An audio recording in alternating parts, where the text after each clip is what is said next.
Hi everyone, आज बनेगा अंडा तरकारी। प्रथम अंडा आलू को सिझे देवा, अंडा को टिके तेल में भाजी दबा,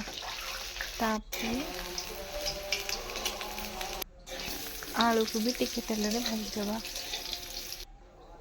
पियाज टिके तेल में पकई फ्राए करिया।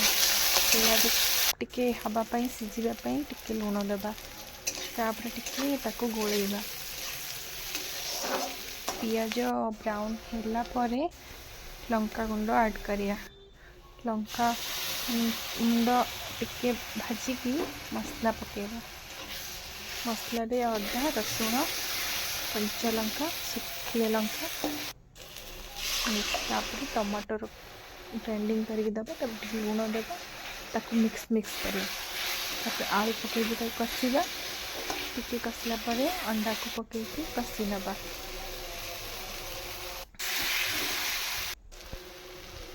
अंडा भलसे कषि होला परे गरम पानी करके गरम पानी देवा, तापर ताको छाड़ी दबा 10 मिनिट पाई फुटिया पाई। तापर घरर गरम मसला टिके ऐड करके गार्निश कर दबा अंडा तरकारी। आपण मानू केमिति लागुची देखिकी कमेंट करंतु। रहिली, नमस्कार।